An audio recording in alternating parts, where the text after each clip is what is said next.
妈妈多罗西从未想过，儿子艾登的一次奇怪举动，竟会将他的生活推向一场混乱的漩涡。一天中午，艾登在客厅站了足足半个小时，直勾勾地盯着裤子里面看。这并不是偶然，从那以后，每天同一时间，他都会重复这一行为。母亲的直觉告诉多罗西，这是绝不简单。艾登的异常行为究竟是在暗示什么？多罗西与丈夫迈克尔的婚姻早已破裂，他们在多次分分合合后选择分居，而艾登的出生仅仅几个月就见证了父母的离别，两人关系紧张，勉强达成了一项协议：艾登每周轮流跟随父母居住。这样的安排让艾登的成长表面上保持平衡，但实际上隐藏着无法预见的问题。多罗西原以为艾登的奇怪行为只是孩子的好奇心作祟，但当这情况持续了整整1周后，他不得不认真起来。于是他仔细检查了艾登的身体，却一无所获。然而朋友奥利维亚的一番话却让多罗西开始怀疑前夫迈克尔的动机。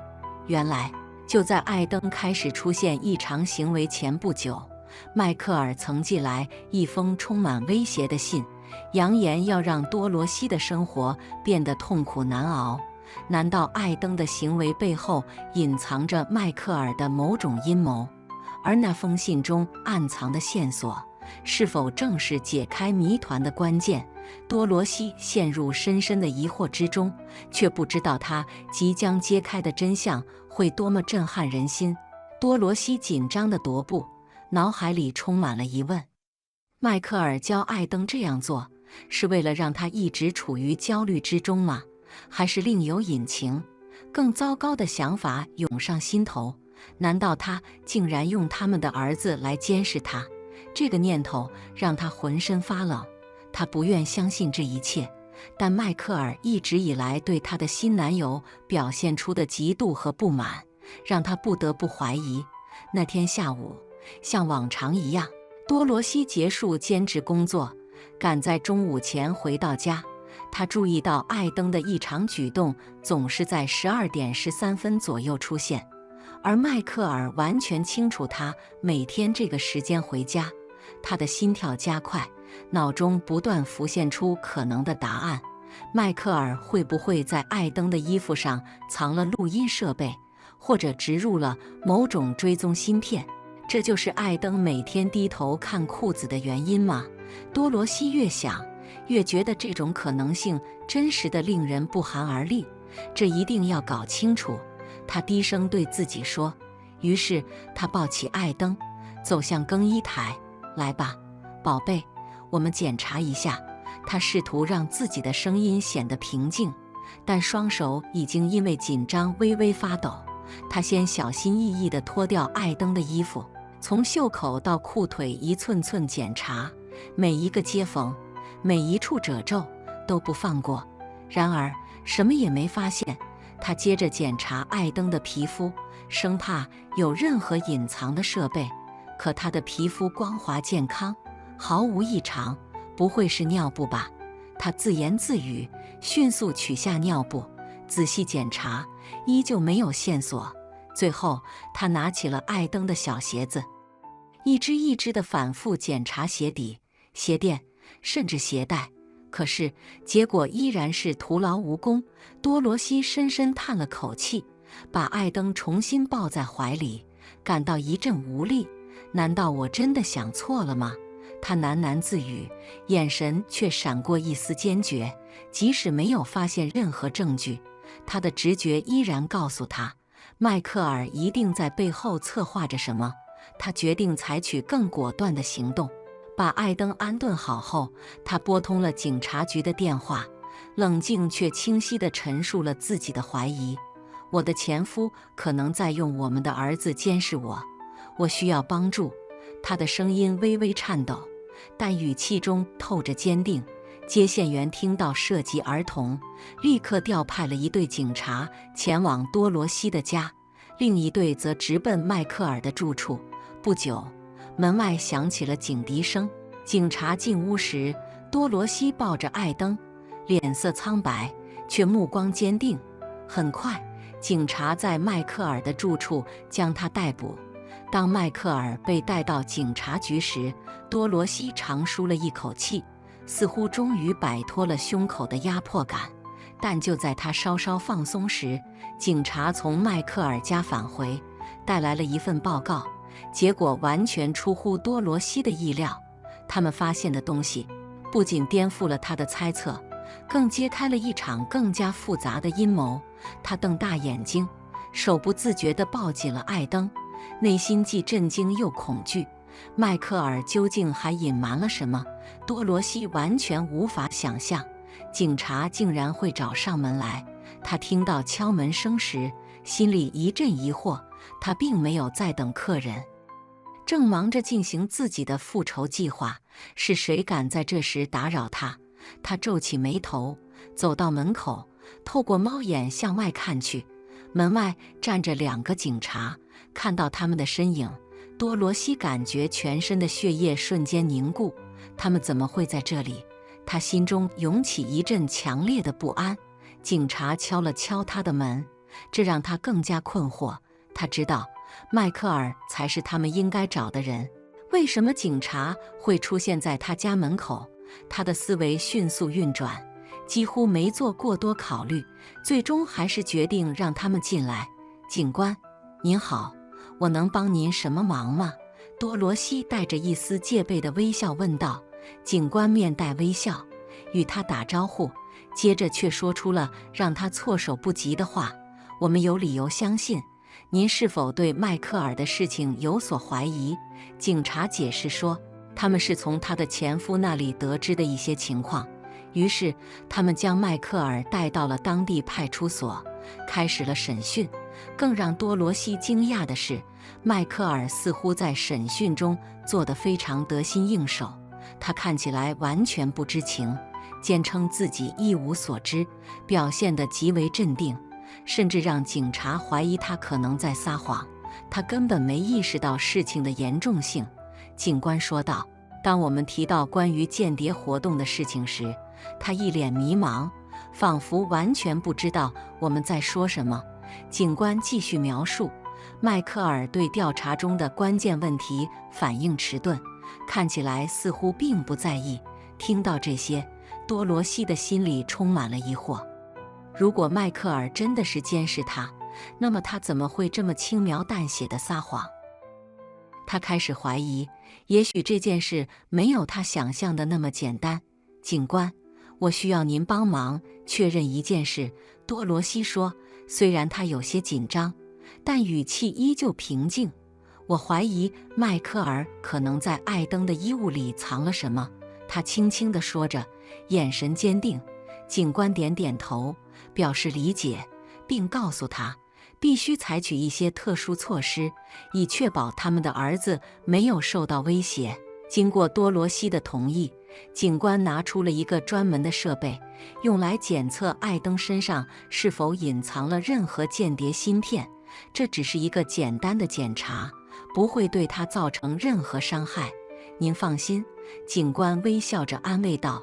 多罗西点点头，目不转睛地看着警官准备进行检查。小艾登好奇地看着警官，毫无戒备地笑了笑，随即兴奋地答应了。可以的，叔叔。他对于这一切就像是在玩一个游戏，丝毫没有意识到背后暗藏的复杂情节。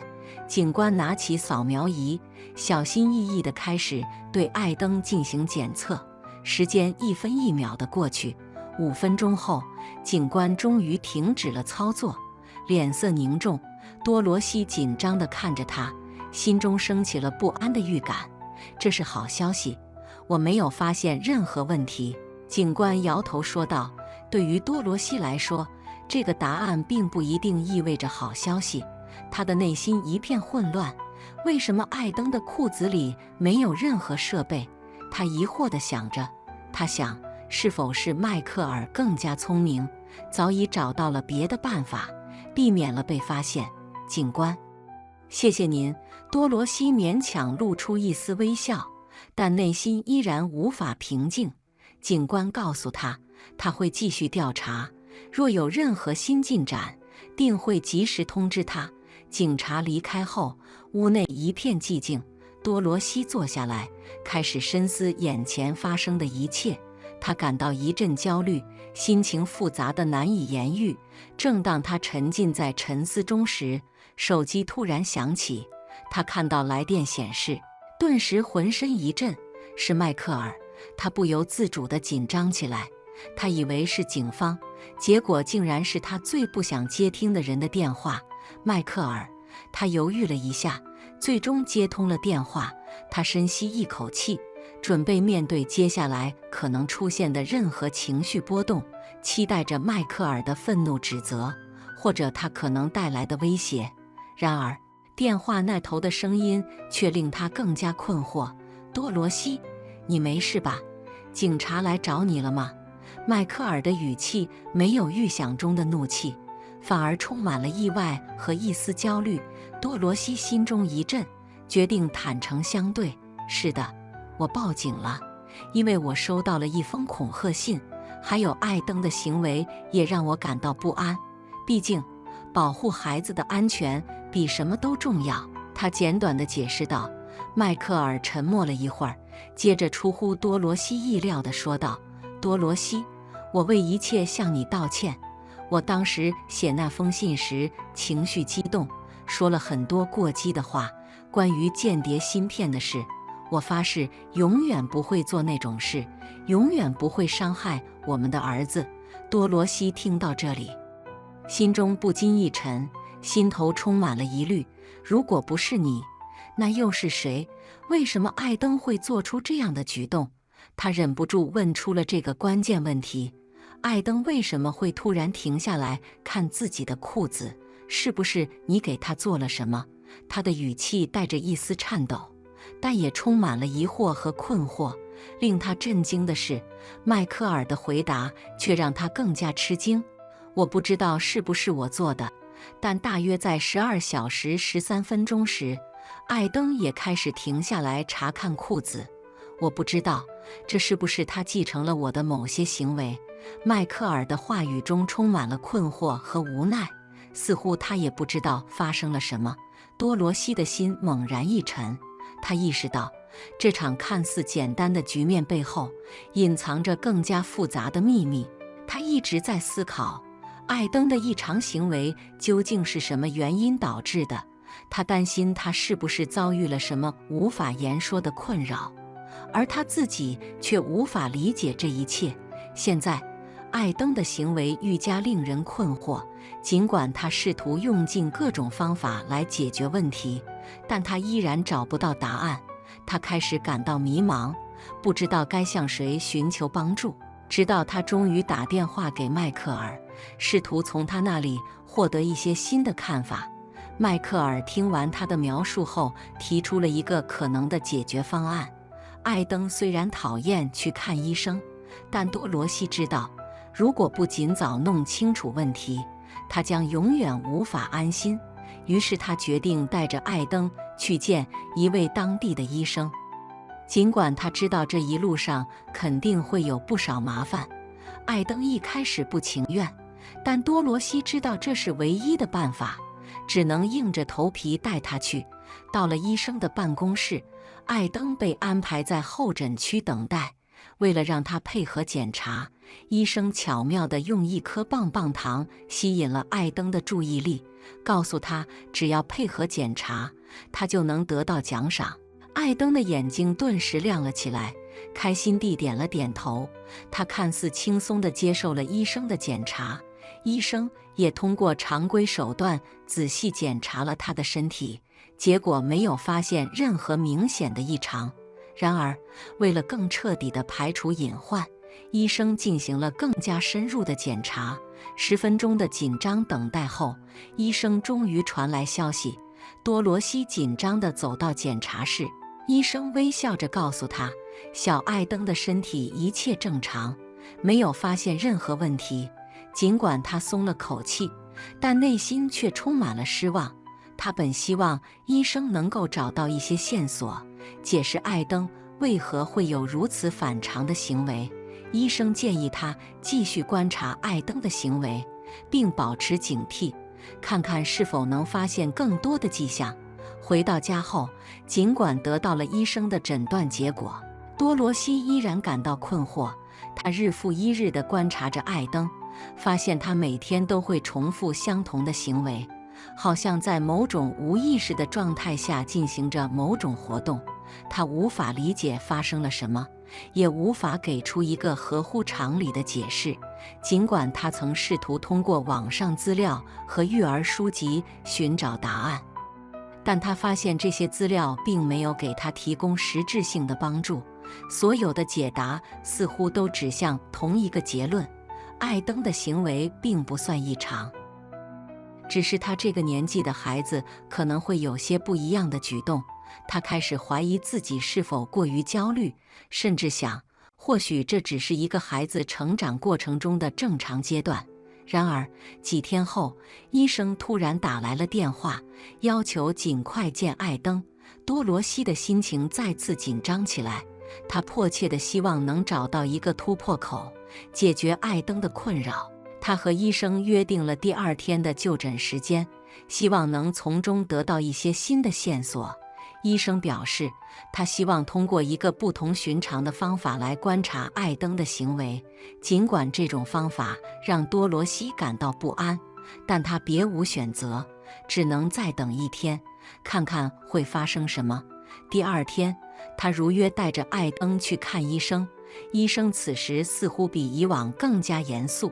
他告诉多罗西，他需要在一个特定的时间观察艾登的行为，看看他是否会继续做出相同的举动。这个时间点非常重要，医生相信只有在这个时刻，才能揭示出艾登行为的真正原因。到了约定的时间，大家都紧张地等待着，目光紧紧地注视着艾登，期望能够从他身上发现某种迹象，进而做出诊断。艾登的行为依然令多罗西感到疑惑。当他和医生坐在那里，注视着艾登时，他期待着他像往常一样做出他每天都会做的事。然而，什么也没有发生。他心中疑虑重重，为什么他今天不按照惯例，在12点13分的时候表现出奇怪的举动？他的心情愈加紧张。眼前的情形与他的预期完全不同。就在他不知所措时，医生突然站了起来，走到房间的另一端。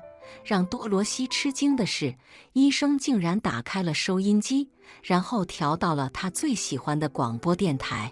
他一时更是愣住了，不明白这一切到底意味着什么。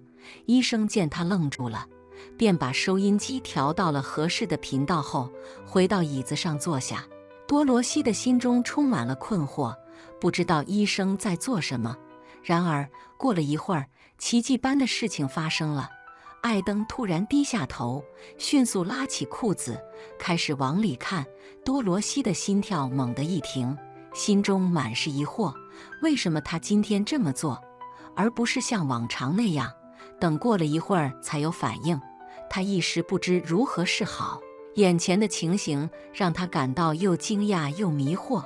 医生见此，微微一笑，眼中透出一丝理解的光芒。他看着多罗西，似乎知道他在想什么。看来我知道的比你还多呢，他笑着说道。然后他开始解释自己对艾登行为的理解，令多罗西大吃一惊。医生问他，是否每天中午左右都会有收音机在家里播放广播？多罗西点了点头，回应道：“是的，几乎每天都会。”医生听完后，脸上的笑容更加灿烂了。他似乎解开了谜团：“你儿子只是想随着广播的节奏跳舞而已。”医生解释道，眼中带着一丝欣慰。这个可怜的孩子还不会跳舞，所以他用拉起裤子的动作来表达他内心的情感。多罗西简直不敢相信自己的耳朵，他一直以为艾登的行为是某种无法解释的怪癖，没想到这一切竟然只是因为他试图表达自己的感情而已。他心中充满了惊讶，甚至有些愕然。这真的是全部的原因吗？医生继续说道，只要给予艾登一点点支持，他完全可以克服这一问题，慢慢地学会正确的方式表达自己。于是多罗西决定为艾登报名参加舞蹈课，他希望通过这种方式，艾登能够学会如何正确地表达自己的情感，也不再像以前那样偶尔做出那些奇怪的举动。随着舞蹈课的开始，艾登逐渐学会了如何控制自己的情绪，拉起裤子的习惯也终于不再出现了。感谢您收看今天的故事，如果您喜欢这个视频，请点赞并分享，欢迎在评论区留下您的看法，别忘了订阅我们的频道，我们下个视频见。